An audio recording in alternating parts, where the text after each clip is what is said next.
Okay so hello everyone.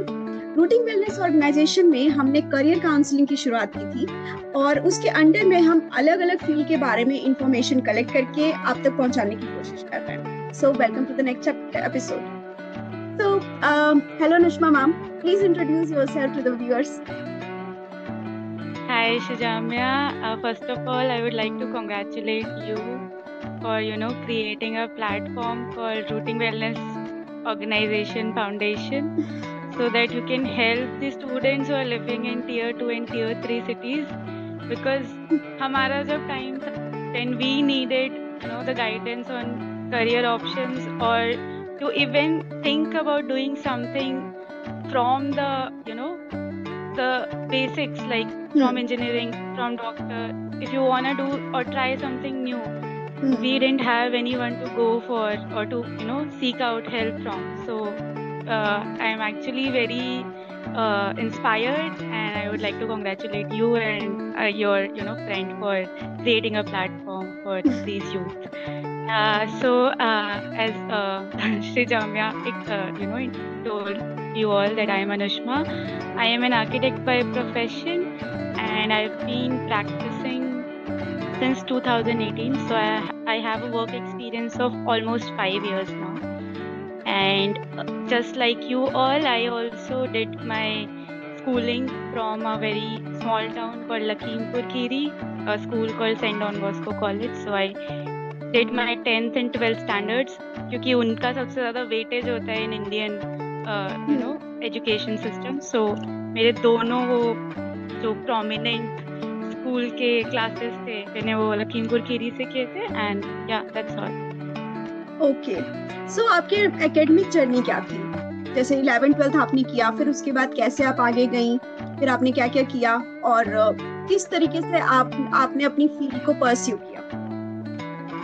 हाँ, so architecture अभी भी इतना ज़्यादा मेन स्ट्रीम में नहीं है like engineering and other fields. So 10 years, अब 10 साल हो गए ऑलमोस्ट मुझे 12th पास आउट किए. तो 10 साल पहले तक it was a sideline thing, although much better than before, but yeah, still it wasn't something people think about doing as their professional career or something. So I had a cousin who was an architect and I used to discuss with her a lot about this field because I specifically I didn't want to do what everyone else was doing. मुझे वो भेड़ चाल में नहीं चलना था कि हम्म। वही इंजीनियर बन गए हाँ। देन वही काम कर रहे हैं. I wanted to do something out of the box or something different. And I also had an interest in I would say in the art side of things. So hmm. I was artistic in nature from childhood. So but technical भी चाहिए था क्योंकि घर वाले सारे मेरे पापा professor है, मेरी मम्मी टीचर थी. तो ये था कि कुछ टेक्निकल कोर्स करना चाहिए बच्चे को. तो I thought architecture is a blend of both hmm. Art maths.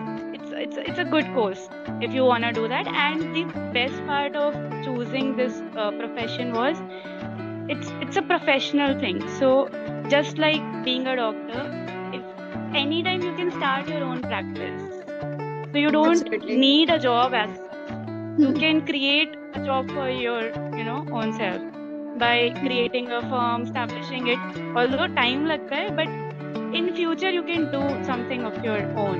So that's why I chose this. And मेरा पहले से ही decided था कि I'll do architecture. So I did my research in the school and इसीलिए मैंने PCM लिया 11th 12th में. And मुझे पता था कि मुझे कौन कौन से एग्जाम्स देने हैं उस टाइम पे भी. And I tried to score well in my 10th and 12th because उस टाइम पे वेटेज था when I give the exams, entrance exams. उस टाइम पे 10th एंड 12th के मार्क्स का वेटेज होता था. So I also give some time to my boards so that वहाँ पे परसेंटेज डाउन ना हो जाए. सो या ओके सो आर्किटेक्ट के लिए एग्जाम्स कौन कौन से होते हैं? हाँ, सो आर्किटेक्ट के लिए उस टाइम पे भी एंड अभी भी दो मेजर एग्जाम्स हैं. एक तो NATA, national aptitude test in architecture. ये काउंसिल ऑफ आर्किटेक्चर कंडक्ट करता है एंड ये एक ऑनलाइन टेस्ट है जिसमें दो पार्ट्स होते हैं. एक आपका ड्राइंग का पार्ट होता है जो ऑफलाइन मोड में होता है एंड एक आपका ऑनलाइन एग्जाम होता है जिसमें मैथ्स, इंग्लिश, एप्टीट्यूड और एनालिटिकल स्किल्स सेट आपका चेक करने के लिए क्वेश्चंस होते हैं एमसीक्यू टाइप के। तो इस एग्जाम के लिए रजिस्ट्रेशन आई थिंक इस साल 10 अप्रैल से पहले तक करना है, बस कल तक। एंड इसके लिए आपके ये अगर आपने PCM लिया है, हाँ, so mandatory subjects for 10th and 12th are PCM, and उसमें basic aggregate percentage should be above 50% in physics, chemistry and maths. Then you are eligible to give that exam. And ये साल में आप कभी भी ये basically ऑनलाइन टेस्ट है, तो you just have to register. You can choose the date as per your convenience, क्योंकि इसमें बहुत सारे ऑप्शंस होते हैं एंड आपको सेंटर भी चूज कर सकते हो अकॉर्डिंग टू योर कन्वीनियंस। तो एक तो एग्जाम ये होता है, एंड इसके थ्रू बहुत सारे कॉलेजेस केवल डायरेक्टली इसके थ्रू ही आप चूज कर सकते हो। वो इसका स्कोर देखते हैं और आपकी 12th स्टैंडर्ड के परसेंटेज देखते हैं। तो इन दोनों का एग्रीगेट जो भी आपका कंबाइंड स्कोर आता है उसके through you can enroll in any of the colleges all over the country. The second exam is JEE Mains.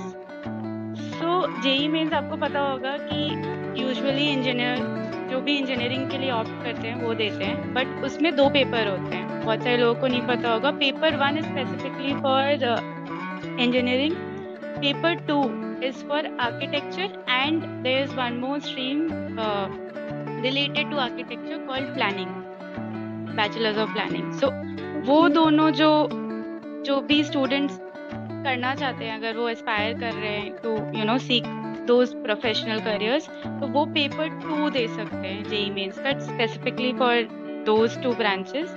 And उसमें भी आपका मैथ्स का पार्ट होता है, ड्राइंग का होता है, एप्टीट्यूड सिमिलर होता है। बट आई थिंक अभी मुझे नहीं पता, मे बी अभी ये ऑनलाइन होने लगा है। उस टाइम पे तो it used to happen offline and I gave. So along with architecture is the stream called planning. So urban planners का आपने नाम सुना होगा। तो बहुत सारे आर्किटेक्चर कॉलेजेस जो स्पेसिफिकली होते हैं आर्किटेक्चर के, वो प्लानिंग का कोर्स भी देते हैं। क्योंकि अभी अगर आप इंडिया के किसी भी मेट्रो सिटी में रह रहे हैं, इवन Tier 2 Tier 3 सिटी में रह रहे हैं, तो आपको पता है कि एक घर बनाने से कुछ नहीं होगा अगर सिटी ढंग से प्लान नहीं है। तो उस सेंस में ये कोर्सेज काफी मतलब आजकल काफी डिमांड में है। ओके, तो आपने बताया कि ड्राइंग का भी उसमें एग्जाम होता है, तो थोड़ा सा उसे एक्सप्लेन करेंगे कि ड्राइंग में क्या उसमें पूछा जाता है? हाँ, सो ड्राइंग में basically architecture is all about visualization. How are you going to visualize a 3D space and you have to start from 2D, क्योंकि आप एक घर बना रहे हो, एक बिल्डिंग बना रहे हो जो एक 3D है, बट आप स्टार्ट स्केचिंग से करते हो। तो आपकी जो भी ये टेस्ट होते हैं या ड्राइंग के या एनालिटिकल के भी, उसमें आपकी थिंकिंग देखते हैं कि how can you visualize things. तो उसमें जैसे एक कोई भी ऑब्जेक्ट है, तो एक जैसे मान लो आपकी एक बुक है, उसको आप अगर एक व्यू पॉइंट से देखोगे तो उसका कैसा पर्सपेक्टिव आएगा। जैसे आप फोटो खींचते हो कभी किसी की, तो डिफरेंट एंगल से करते हो। आपको पता है कि कुछ एंगल है जिसमें आप लोगों को लंबा दिखा सकते हो, कुछ एंगल्स हैं जिसमें आप लोगों को छोटा दिखा सकते हो। तो बेसिकली आर्किटेक्चर में वो उन ड्राइंग टेस्ट में वो आपको वही पूछते हैं कि इस ऑब्जेक्ट को इस पर्सपेक्टिव में दिखाओ, उसका टॉप व्यू दिखाओ, उसका बर्ड आई का व्यू दिखाओ। अगर आप एक बर्ड हो और आप एक चीज को देख रहे हो तो वो कैसे दिखेगा। So again visualization. Wow, okay. तो मतलब इस फील्ड के लिए अच्छा खासा आपका एक आर्टिस्टिक व्यू होना चाहिए और एक परसेप्शन होना चाहिए कि हाँ आप किसी चीज को कैसे देख रहे हो। तो I think this is one of the skill needed for this profession. हाँ, मतलब अभी एक्चुअली क्या हो गया है ना, अभी सॉफ्टवेयर आ गए हैं इंडस्ट्री में, तो इतना ज्यादा अभी रिक्वायरमेंट नहीं है, बट एक बेसिक्स तो होने ही चाहिए आपके कि हाँ आप किसी चीज को विजुअलाइज कर पाओ कि वो 3D में कैसा लगेगा या उसको किस तरह से देखे तो कैसा दिखेगा।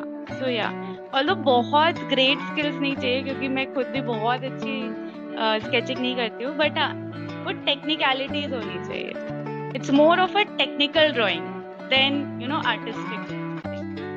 ओके, सो आपके अकॉर्डिंग कौन से स्किल्स होने चाहिए इस प्रोफेशन में जाने के लिए, जो बच्चे खुद में अगर वो देखते हैं तो हाँ वो ये फील्ड चूज कर सकते हैं? तो स्किल सेट बहुत बेसिक से हैं. आपको मैथ्स की थोड़ी नॉलेज होनी चाहिए, क्योंकि मैथ्स और फिजिक्स आपके ये सब्जेक्ट्स आगे भी आते हैं जब आप कोर्स परस्यू करते हो. और स्केचिंग पसंद होनी चाहिए, क्योंकि बहुत सारे असाइनमेंट्स वैसे करने होते हैं जब आप कोर्स ज्वाइन भी करते हो, उससे पहले भी. तो ऐसा नहीं होना चाहिए कि अरे स्केचिंग उससे भाग रहा हूँ मैं. आना चाहिए, पसंद होना चाहिए, चीज़ें ड्रॉ करने में अच्छा लगना चाहिए. एंड और तो सारे जो भी स्किल सेट किसी भी प्रोफेशन के लिए चाहिए वो आप डेवलप कर सकते हो.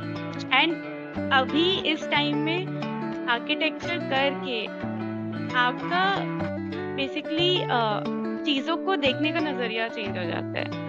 तो आप चीज़ों के पीछे के कॉन्सेप्ट्स ढूंढने लगते हो. तो ये फील्ड आपको आगे जाके और भी चीज़ें करने में हेल्प करती है.